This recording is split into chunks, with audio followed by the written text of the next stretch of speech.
안녕하세요. 북인일링입니다. 오늘 만나볼 책은 조선사 쩐의 전쟁입니다.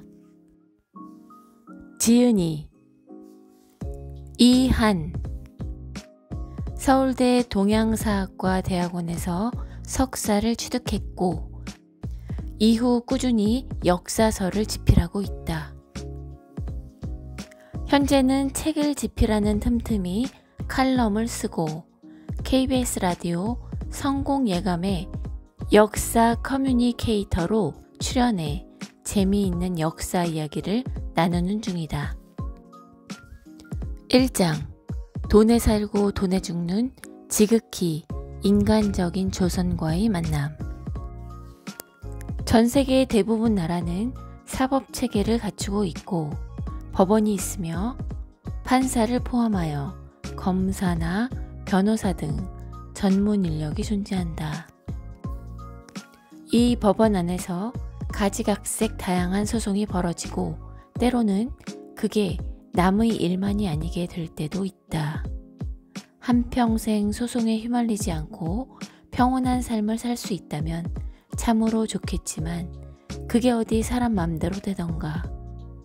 조선시대 사람들도 마찬가지였다.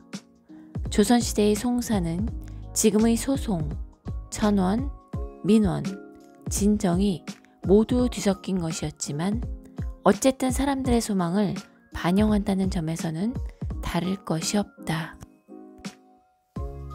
소송전은 조선 후기로 갈수록 훨씬 많아졌다. 경국대전을 시작으로 대전 송로, 속대전 등 조선시대 법전이 후기로 갈수록 형전 항목에서 송사 관련 내용들이 점점 많아지고 자세해진 걸 보면 알 수 있다. 아무튼 조선시대 행정의 가장 중요한 업무는 바로 백성의 송사를 처리하는 일이었다. 실제로 지방관 경험이 있는 관리들은 송사 업무가 너무 많아 괴로워했다. 정약용은 목민심서를 통해 황해도 곡산부사를 지내며 겪은 송사 업무의 번거로움을 토로했고 미아밀기를 쓴 유희추는 지방관을 지내면서 잔뜩 쌓인 소지를 읽느라 밤을 새우는 일상을 보냈다. 조선시대 사람들은 무엇 때문에 송사를 벌였고 이기면 무엇을 얻었을까? 아무래도 송사를 통해 얻고자 하는 가장 큰 이득은 예나 지금이나 권선징악의 정의를 실현하는 것이었다. 조선시대에는 전답이나 노비 등 재산과 직결되는 송사가 가장 흔하고 많았다. 재산 다툼 앞에서는 역사상 이름 높은 위인들도 두 팔 걷어붙이고 달려들었다. 자연과 어우러져 살며 수많은 시를 지은 고산 윤선도는 재산 권리에 무척 투철한 사람이었다. 그는 말룡이라는 노비가 도망친 뒤 양인 여자와 결혼해 낳은 자식들을 납치해 갔다는 이유로 추노꾼들을 고발했다. 현대인이라면 사람의 소유권을 두고 싸웠다는 사실에 강한 거부감을 느낄 수밖에 없지만 조선시대에는 신분제가 존재하던 시대이므로 이런 일들이 일어나는 것은 어쩔 수 없었다. 한국사 교과서 등에도 나오지만 조선 후기로 갈수록 백성들의 경제적 불평등은 심해졌다. 넓은 땅을 가진 지주가 많아지고 농민은 지주의 땅을 빌려 농사짓는 소작농이 되었다. 그러다 보니 여기에서 수많은 다툼이 생겼다. 그러나 반전은 지주가 악덕일 때도 있지만 소작농이 악당일 때도 있었다는 것이다. 까마득한 예로부터 논무를 두고 일어난 싸움은 치열했다. 가뭄이 찾아오면 평화로운 농촌 마을은 그야말로 전쟁터가 되었고 툭하면 싸움이 벌어지고 사람이 다치기도 했다. 조선시대의 농부들끼리 폭행치사 사건이 벌어지면 대체로 물고에 대한 시시비비가 싸움의 원인이었다 해도 과언이 아니었다. 어쨌든 가장 중요한 것은 땅이다. 현대는 전 국토가 측량되어 있고 주요 재산이 집이며 주요 단위는 평이지만 조선시대는 농사 짓는 밭이나 논이 재산 중 가장 중요했다. 물론 집도 재산의 주요 항목이었지만 그래도 식량이 귀했던 시대였던 만큼 농사를 지을 수 있는 땅이 제일 중요했다. 조선시대에도 알토란 같은 땅에 위치한 고래등 같은 기와집은 핵심 자산이었고 이걸 물려받는 것은 엄청난 행운이었다. 2장 예쁜 자식에게 매 대신 유산 하나를 더 주고. 인간이 처음으로 불공평을 느끼는 순간은 과연 언제일까? 한정된 자원을 인원수대로 나누다 보면 언젠가 불공평해질 수밖에 없다. 억하심정이 하나둘 쌓이다 보면 머지않아 서로 머리채를 잡고 싸우게 된다. 그 대상이 가족이라 해도 예외는 없다. 경국대전에서 자식들에게 남녀 구분 말고 똑같이 재산을 나눠주라고 규정한 것도 이 때문이 아니었을까? 그러나 분명 10손가락을 깨물어 안 아픈 손가락은 없어도 더 아픈 손가락은 따로 있는 법이라 유난히 애틋하고 사랑하는 자식이 있을 수도 있었다. 이러한 자식 편의 분야에서 선구적인 업적을 찍은 사람이 있으니 다름 아닌 세종대왕이다. 세종과 소원왕후는 슬하에 8남2녀를 둔 왕과 왕비였다. 그러나 가지가 많으면 바람 잘 날 없는 법.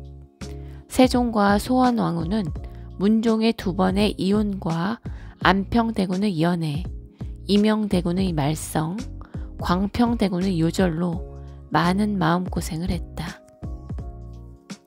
그렇다면 과연 이 부부가 가장 사랑한 자식은 누구였을까?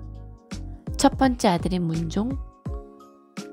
조선왕조 실록까지 동원해서 엄마 아빠가 자기를 특별히 사랑했다고 주장한 수양대군?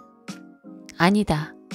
바로 막내 아들인 영웅대군이었다. 소헌왕후는 39세에 막내를 출산했는데 이는 조선시대 기준으로 엄청난 노산이었다. 큰형 문종과도 무려 20살이나 차이가 나는 막내였다. 소헌왕후는 자신이 영웅대군을 잘 돌보지 못할까 걱정해서 자신의 비석격이었던 신빈 김씨에게 특별히 영웅대군을 부탁하기까지 했다. 세종도 막내 아들을 몹시 사랑했다. 사실 서자까지 모두 합하면 영웅대군보다 더 어린 자식들도 있었지만 가장 사랑하는 여인이 낳은 막내 아들이라 특별히 귀여웠던 모양이다. 세종이 세상을 떠난 곳은 바로 영웅대군의 집이었고 재산도 굉장히 많이 나눠주었다. 정확히는 나눠주고 싶어 했지만 그 뜻을 이루지 못하고 승하했다. 그러자 큰형 문종은 아버지의 뜻을 받들어 궁궐의 내탕고를 싹싹 긁어다가 영웅대군에게 주었다. 그러라고 있는 나라의 금고가 아닌 것 같지만 왕이 그런다는데 어쩌겠는가. 또 친동생인 안평대군과 금성대군을 죽인 수양대군, 즉 세조도 막내만은 사랑해서 온갖 특혜를 내렸다. 이렇듯 온 가족의 사랑을 받은 영웅대군의 부유함은 어마어마했다. 실록에 따르면 노비를 1만 명이나 거느렸다고 한다. 노비가 이 정도니 땅이나 보물은 또 얼마나 많이 물려받았을까. 3장 상속으로 얽히고 설킨 양반댁 콩가루 싸움. 고전소설 장화홍련전의 주인공인 장화와 홍련은 실존했던 사람들이었다. 그들은 1556년쯤 평안도 철산에서 살았던 배좌수의 딸들이었다. 여기 배좌수에서 좌수는 직책을 말한다. 배좌수는 전처 장씨에게서 장화와 홍련을 얻었고 전처가 죽은 뒤 허씨와 결혼해서 아들들을 얻었다.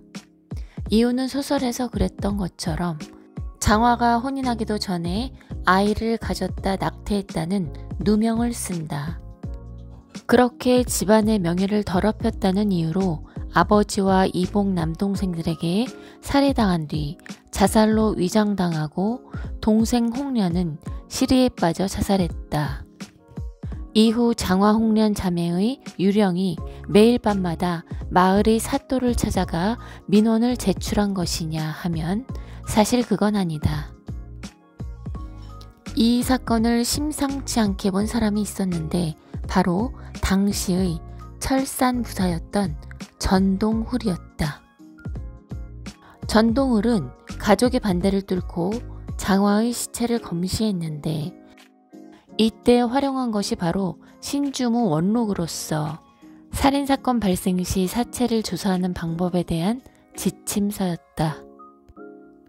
면밀한 조사를 통해 장화는 아이를 낳은 적도 없었고 낙태했다던 아이는 껍질 벗긴 쥐라는 것이 확인되었으며 무엇보다 장화는 입고 있던 치맛단에 많은 돈을 숨겨두고 있었기에 자살하려던 것이 아니라고 판단했다. 수사가 진행되면서 밝혀진 것은 역시 돈 때문에 일어난 살인사건이라는 사실이었다.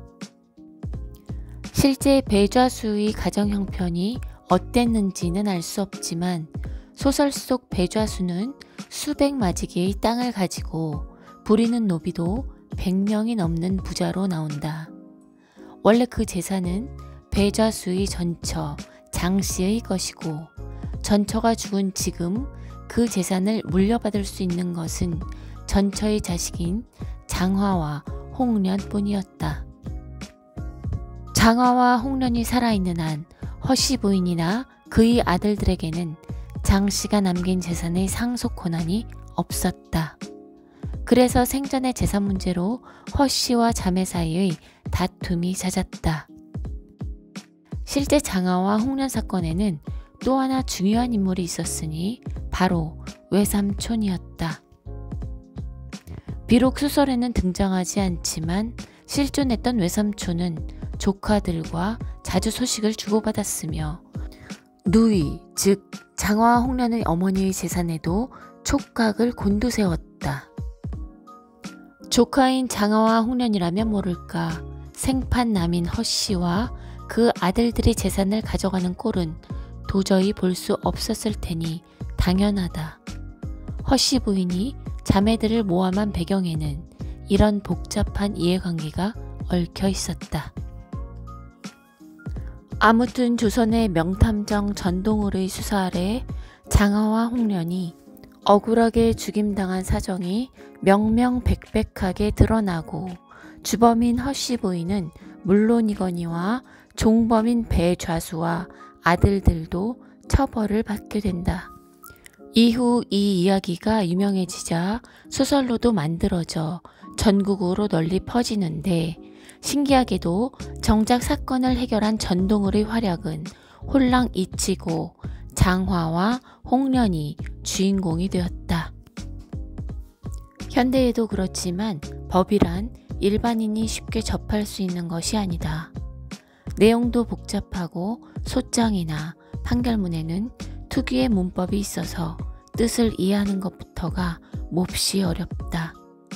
이 격식에 맞는 글을 쓰는 것은 더더욱 힘들다. 지금의 법전에 비하면 그래도 간소하지만 조선시대의 법전도 대단히 많은 내용이 담긴 것은 비슷했다. 조선의 첫 번째 법전은 경국대전이었는데 세월이 흐를수록 사회가 발전하며 법도 더욱 세세해지고 복잡해졌다. 기존의 내용을 보충한 속대전, 대전속록, 경국대전 주회 등등 법전이 계속 만들어지며 갈수록 난해해졌다. 양반들이라면 모를까 일반 양민, 특히 천민들은 감히 송사를 걸기 어려워졌다. 예나 지금이나 수요가 있는 곳에 공급이 있는 건 똑같았다. 초보자들의 송사를 돕는 손길이 나타난 것이다. 유서필지라는 책은 조선시대의 베스트셀러 중 하나였는데 이 제목을 요즘 말로 풀어보면 초보자도 쓸 수 있습니다. 고소고발서, 용도별로 정리되어 있습니다. 와 같은 맥락으로 볼 수 있다. 말하자면 공문서 작성에 예를 적어 놓은 모음집이었기에 백성은 물론 양반에게까지 몹시 쓸모있는 책이었다. 비슷한 책으로 사송유취가 있다. 이 책은 조선 전기 김백관이 썼다고 알려져 있는데 재판을 집행하는 관리들을 위한 책이었다. 재판에서 자주 쓰이는 법조항을 각종 법전에서 뽑아 정리한 것이다. 요즘식으로 말하자면 한눈에 보는 재판 가이드라인이라고 할까? 조선시대에도 사법을 담당한 형조가 있긴 했지만 전문적인 재판관을 양성하지 않았기에 판결을 내리는 건 무척 힘든 일이었다. 사실 원님이나 부사라 하더라도 과거에 급제했다 뿐이지 법은 잘 모르는 경우가 대다수였다. 그래서 사송유취에는 송사 및 재판의 처리 순서가 정리되어 있었고 위조화폐를 감별하는 방법이나 화폐와 쌀, 천 같은 물품 화폐의 환산 기준도 실려 있어 참으로 쓸모있는 관리용 가이드북이었다. 그러나 아무래도 이 정도로는 부족했다.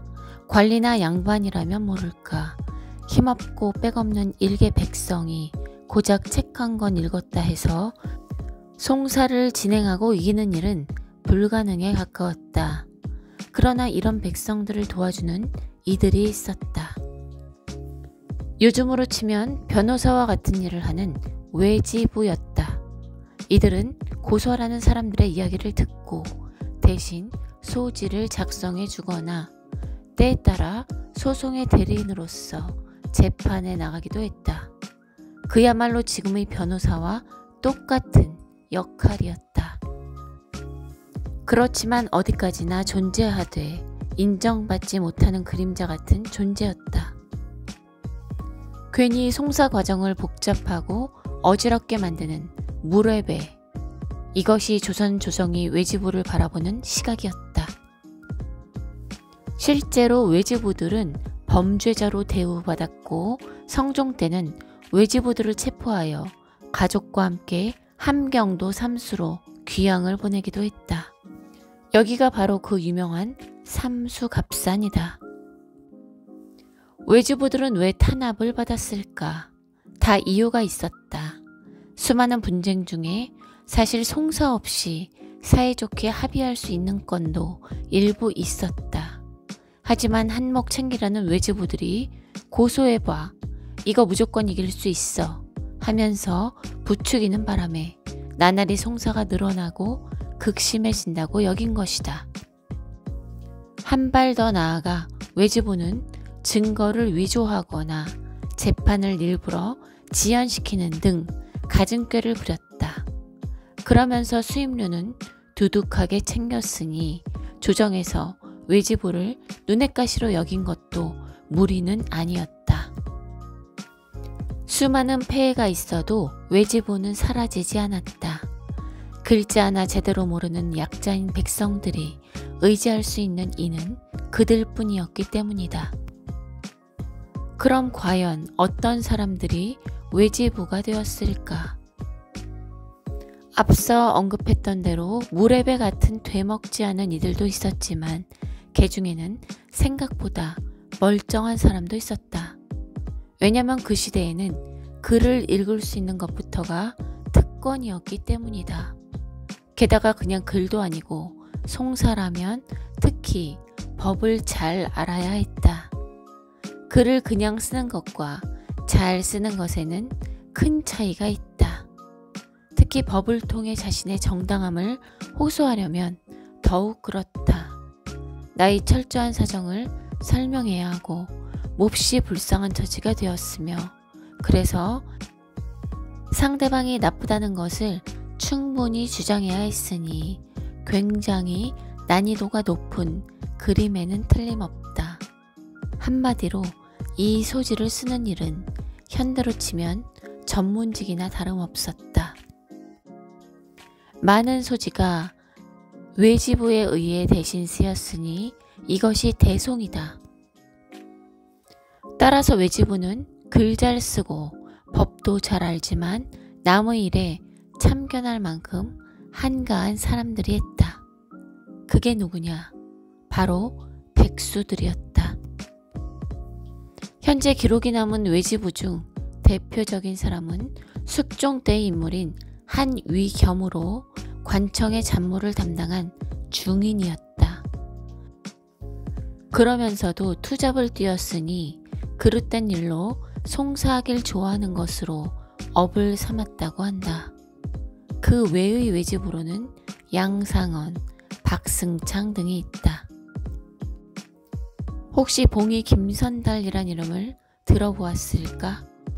평양에서 서울 상인들에게 대동강 물뜨는 권리를 판다는 사기를 친 민담의 주인공인데, 성은 김일지라도 이름은 선달이 아니었다. 선달은 본래 과거에 급제했지만 아직 관직을 가지지 못한 사람을 일컬었다. 천신만고 끝에 과거에 급제했건만 임용이 되지 않아 백수가 된 사람들이 많았던 것이다. 삿입에 거미줄을 칠 순 없고 선달들은 배운 지식을 써먹는 방법을 택했다.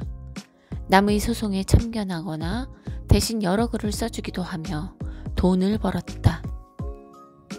특히 앞서 언급한 양상언은 법조 문서에 10차례나 이름을 실었으니 그야말로 재판의 전문가였다. 그 외에도 선달처럼 한문을 읽고 쓸 지식은 있지만 수입이 적은 사람, 예를 들어 동네의 훈장 같은 사람들도 외지부 일을 했다. 외지부 서비스는 가난한 사람들을 위한 것만은 아니었다. 양반은 물론이거니와 왕족이 스스로 외지부 일을 하는 경우도 있었다. 이처럼 조선시대의 외지부는 변호사라고 해도 악질과 사기꾼들이 가득했다. 그러나 그게 다 무슨 상관인가. 그들은 소송의 나라 조선에서 필수 불가결한 존재였다. 4장. 그 노비는 어떻게 소송에서 양반을 이겼나. 사람들은 언제나 잘 먹고 잘 살기 위해 갖은 고생을 했다. 그 시대가 어느 때든 말이다. 고전소설로 유명한 심청전에서 가장 유명한 것은 역시 고양미 300석이겠지만 여기서부터 이야기하려는 것은 심청의 어머니 곽씨 부인이다. 심청가에 따르면 본래 심청이의 아버지 심학규는 장님도 아니고 어엿한 양반이었다. 하지만 돌연히 시력을 잃고 집안이 기울게 되는데 이걸 지탱해낸 것이 곽씨 부인이었다. 곽씨 부인은 앞 못 보는 남편을 대신해 돈을 벌었다. 삭바느질을 하고 수도 놓고 주머니와 모자도 만들고 천도 짜고 이 천을 가진 색으로 염색하고 잔치집이나 초상집에 음식을 만들고 술을 빚고 그렇게 쉴 새 없이 일해서 번 돈을 미천으로 삼아 무엇을 했는가 했더니 바로 고리대금업을 했다. 곽씨 부인의 돈 불리기는 그야말로 재테크의 정석이었다. 열심히 일해서 모은 종잣돈을 20%의 이율로 이웃에게 빌려줬는데 아무에게나 빌려주는 게 아니라 빚을 잘 갚을 만한 사람을 골라 빌려주고 제때 받아냈다. 그럼 당연히 돈이 불어날 수밖에 없지 않은가. 하지만 이렇게 열심히 모은 돈은 아이를 낳기 위해 치성을 들이는데 다 써버리고 말았다. 이후 딸 청이를 얻긴 했지만 곽씨 부인은 갓난아이를 둔 채 세상을 떠나고 말았다. 이후 마을 사람들 모두가 신봉사와 심청이에게 친절하게 대해줬는데 그들은 아마 한때 곽씨 부인의 돈을 빌린 사람들이었으리라. 고리대금업, 전당포 등은 조선시대 여성들의 가장 주요한 돈벌이였다. 물론 아주 좋은 일은 아니었다. 조선시대 여성들의 일생을 기록한 글에 이자 받아내는 것을 나쁜 일로 여겨서 하지 않는다라는 말을 칭찬으로 싣기도 했으니 안 할 수 있다면 안 하는 게 평판에 더 좋기는 했다. 하지만 많은 사람이 돈놀이에 종사했다. 충청남도 홍성에 살았던 유씨 부인의 병술일기에 따르면 이 돈놀이의 주 고객은 집안의 노비들이었다. 노비들이 오가며 마님 돈 좀 빌려주세요 하며 빌려가고 나중에 이자를 붙여 갚는 식이었다. 이 정도는 그나마 푼돈이었는데 큰 돈을 주고받다가 분쟁이 생기는 일도 많았다. 재미있는 점은 고위관리들이 이런 고리대금업에 열심이었다는 점이다. 세종 때 영의정이었던 유정연은 뛰어난 경제통이자 구두쇠자, 돈놀이꾼이었는데 국정을 전담하는 동시에 고리대금업을 하며 백성들에게서 이자를 뜯어내곤 했다. 당시는 조선 초기였기에 화폐가 널리 사용되는 대신 곡식이 화폐로 사용되었는데 유정연은 곡식을 백성들에게 빌려주고 노비들을 시켜 칼같이 추심하게 했다. 효율을 중시했던 그는 가장 추심을 잘한 사람에게 성과급을 주었고 그의 노비들은 빚진 집의 가마솥을 뽑아올 정도로 열심히 일했다. 이처럼 결점이 많이 있었지만 유정연은 진심으로 돈을 사랑했고 여기에는 공과 사의 구분이 없었다. 유정연은 자기 재산뿐 아니라 나라의 예산을 절약하는 데도 일가견이 있었고 화폐 제도를 정착시키기 위해 70세의 나이에도 시장으로 매일 출근했으며 돈 앞에서는 자식이든 친척이든 조금도 편의를 봐주지 않고 공정하게 집행했다. 1895년 해평댁 전씨가 쓴 수표가 있다. 해평댁의 아들 전병만은 정생원이라는 사람의 돈 2냥과 곡식, 낫 한 자루를 훔쳐 도망갔다. 전병만은 정생원 집의 머슴이기도 했고 도망친 게 이번이 처음도 아닌 말썽꾼이었다. 정생원은 해평댁을 찾아가 아들이 저지른 잘못을 물어내라고 을렀고 해평댁은 변상을 약속했다. 살던 집을 저당 잡아 돈을 마련하고 모자란 부분은 둘째 아들을 일시켜 갚겠다고 한 것이다. 해평댁 전씨의 수표에는 다음과 같은 글이 적혀 있다. 전병만이 훔쳐간 돈과 나락과 연장가락을 구분하여 계산하니 10냥 9돈이라.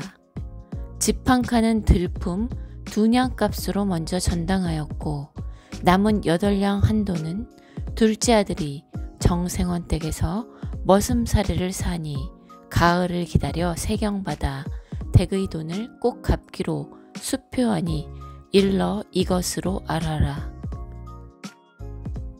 뭔가 이상하다. 돈 2냥 훔쳐간 거야. 그렇다 쳐도 곡식과 연장을 모두 다 해도 8냥이나 된다는 것은 어딘가 이상하다. 아무리 봐도 자식의 잘못을 빌미로 거하게 뜯어내려는 냄새가 아주 진하다. 다만 실제로 도둑질을 한 것은 해평댁의 아들이 확실했기에 거부할 수 없었을 것이다. 수표에서 말하는 전당, 즉 담보로 내놓고 돈을 빌렸다는 집 한 칸은 아무리 생각해도 해평댁과 둘째 아들이 살고 있었던 방이었을 것으로 보인다. 그 급전을 마련하기 위해 어쩔 수 없는 선택이었겠지만 자칫하면 가족 모두가 길거리에 나앉게 생긴 것이다. 물론 도둑질을 하고 도망간 전병만이 가장 나쁘고 그런 행동을 할 만큼 머슴살이가 힘들었을 수도 있지만 덕분에 고초를 겪게 된 가족을 생각하면 뒷맛이 쓰다. 한편 춘향전은 고발 가이드북으로서 손색이 없다. 단오날 광안로에서 그네를 타는 성춘향을 본 이몽룡은 첫눈에 반해서 사랑의 편지를 보내게 된다. 몇 번의 밀당을 거쳐 불타는 사랑에 빠진 이팔청춘은 만난 지 하루 만에 갈 때까지 다 가게 되는데 문제는 다음이었다. 아버지가 한양으로 올라가게 되자 몽룡은 춘향에게 어쩔 수 없다며 이별을 고한다. 이때 춘향이는 눈물을 흘렸을까? 아니면 몽룡의 옷자락을 붙잡고 매달렸을까? 둘 다 아니다. 널 고소하겠다고 외쳤다. 조선시대를 대표하는 고전소설이자 판소리이기도 한 춘향전을 보면 춘향이는 버림받은 신세를 슬퍼하며 한탄하는 대신 내 이럴 줄 알았다라며 대대적인 법정소송을 준비하겠다고 외친다. 그리고 앞으로의 소송 계획을 줄줄이 읊었다. 제일 먼저 소지, 그러니까 고발문을 써서 춘향이 사는 고을의 원님에게 소송을 한다. 마침 춘향이에게는 명백한 증거가 있었다. 바로 이몽룡이 광안로에서 처음 그네 타는 춘향이에게 만나자고 보낸 편지글이었다. 춘향이가 이 편지를 보고 이몽룡을 만났으니 이렇게 사랑을 속삭인 문서는 이제 이몽룡이 자기를 농락하고 버렸다는 명명백백한 증거였다. 요즘 용어로 말하면 혼인빙자 간음죄라고 할까? 하지만 춘향의 소송은 아무 성과 없이 패소할 수도 있었다. 왜냐? 이몽룡은 양반이었고 성춘향은 퇴계의 딸이자 천민이었으니까. 춘향이는 이걸 몹시 잘 알고 있었다. 그래서 만약 패소하면 원님에게 받은 판결문을 원래 소지 아래에 풀로 붙여서 상위 행정단위인 전주 가명의 순사또에게 올려 두 번째 소송을 걸겠다고 했다. 그러나 이때도 춘향이는 불리한 입장에 있었다. 몽룡은 양반이기에 편지 한 장만 붙이면 순사또도 같은 양반이라 자신이 패소될 수도 있었음을 안 것이다. 그래도 포기란 없다. 춘향이는 다시 한번 패소한 판결을 붙인 소지를 들고 다음에는 한양으로 올라가겠다고 말한다. 그리고 형조, 한성부, 비변사에 모두 재소송을 건다. 하지만 이몽룡은 사대부의 신분이니 이길 확률은 지극히 낮다. 그러나 춘향은 이제까지 받아온 패소 판결문을 모두 덧보태어 똘똘 말아 품에 품고 구걸해서라도 발이 하나 사고 큰 종이 하나 사서 업문으로 마음속에 먹은 뜻을 자세히 적어 상언을 쓴다. 그러다 임금님이 조상님들의 제사를 위해 능에 거둥할 때 백성들 무리 속에 섞여 있다가 왈칵 달려가서 바리 뚜껑을 땡땡땡 3번 치고 자신의 사연을 호소하겠다고 선언했다. 이것이 바로 격쟁이다. 당시 송사에서 이기지 못하여 도저히 억울함을 풀 수 없을 때 남녀노소 누구나 가리지 않고 벌였던 일이다. 그래도 안 되면 그때 되어서야 죽어 구천의 귀신이 되어 제비로 환생해 이몽룡을 찾아갈 작정이었다. 이것이 바로 조선 사람의 근성이었다. 근데 이런 내용이 춘향전에 있었다고? 하고 놀랄 수 있겠지만 정말 그러하다. 사람들이 좋아하는 연애소설에서도 이처럼 소송을 거니 많이 하는데 현실은 오죽했을까. 물론 춘향이 본인이 말한 대로 기생의 딸이자 천민이 양반에게 소송을 걸어봐야 이길 확률은 희박했다. 예나 지금이나 세상은 힘 있는 사람에게만 유리하니까. 그래도 춘향이 같은 천민도 방에 처박혀서 입을 뒤집어 쓰고 우는 대신 세상에 대고 나의 억울함을 크게 외칠 판은 마련되어 있었던 것이다.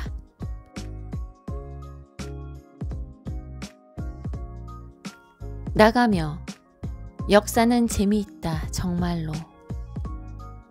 얄팍한 종이 한 장 안의 수많은 글씨 너머에는 사람이 있다.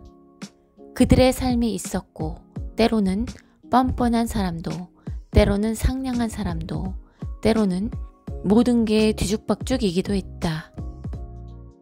점점 빼고 있었을 것 같은 양반들이 자신의 재산을 되찾겠다고 눈이 벌게지는가 하면 노비들이 양반을 상대로 싸움을 걸고 이기기도 했다. 나는 옳고 너는 틀렸다라는 고집이 충돌하고 말도 안 되게 염치 없고 뻔뻔한 사람들과 놀라울 정도로 선량한 사람들이 얼렁뚱땅 엉켜서 살아가는 인간사의 이치가 그 안에 모두 담겨 있었다. 이렇게 재미있는 이야기를 책으로 만들면 정말 재미나겠다고 생각했다. 언제나 엄숙하고 고리타분했을 것 같은 조선 사람들이지만 그들이야말로 진정한 K 한국인의 조상으로서 어딘지 익숙하고 어딘지 그리운 일들을 벌여왔다는 것을 알려보고 싶었다. 무엇보다 역사를 이야기할 때마다 어깨에 바짝 들어가는 힘을 조금은 빼고 싶기도 했다. 나름 씩씩하게 이 책을 준비하는 첫 발을 내딛자마자 깨달았다. 이 바닥이 아주 깊고도 넓다는 사실을 말이다. 느낌상으로는 그야말로 깊고 깊은 마리아나 해구에 발을 들인 기분이었다. 실록이나 문집들은 나름 정제된 사료였지만 편지와 문서들은 다듬어지지 않은 것들이었기에 더욱 어지러웠다. 사건의 전모를 밝히기 위해 추적하다 보면 지금까지 남은 사료의 미비함 때문에 결말을 알 수 없게 된 일도 참 많았다. 책을 쓰며 세상사와 인간의 본성에 대해 많은 생각을 하게 되었다. 인간은 역시 물질에서 벗어나 살 수 없는 것인지, 대체 이 욕심의 끝은 어디에 있는 것인지, 끝이 있기는 한 것인지, 피도 눈물도 없고 가족과 친구도 한낱 돈 앞에 하찮은 존재가 되고야 마는 것은 벗어날 수 없는 인간의 본성인 것인지. 아직 이 질문에 대한 해답을 완벽하게 찾지 못했다. 다만 한 가지 확실하게 알게 된 것은 있다. 조선의 백성들이 신분제와 유교의 교리에 눌려 기도 펴지 못하고 수만 번 제대로 쉬지 못하며 눈치를 보고 살았을 것 같은 우리의 생각은 완전히 잘못된 것이라는 사실이다. 그들은 자신과 자신의 가족 그리고 자신의 재산을 지키기 위해 두려움 없이 투쟁하고 저항하고 도전했다. 어쩌면 나의 소중한 것을 지키기 위해 싸우는 삶을 사는 것이 인간의 본성인 건 아닐까? 이 책은 여기에서 마무리하지만 한정된 지면이라 미처 싣지 못했던 내용이 아직도 엄청나게 많다. 역사의 바다에는 아직도 우리가 보지 못한 수많은 광경이 있다. 부디 이 책을 통해 더 많은 인재가 이 분야에 뛰어들기를 바라는 작은 욕심을 품어본다. 조선사 쩐의 전쟁 이 책을 통해서 억울한 일을 당했다고 주저앉아 울고 있지만은 않았던 조선인들의 통쾌하고 씩씩한 투쟁기를 통해 현대를 사는 우리도 다양한 시련을 헤쳐나가는 힘을 얻게 되는 계기가 되었던 것 같습니다. 그럼 저는 오늘 여기서 인사드리겠습니다. 오늘도 함께 해주셔서 감사합니다.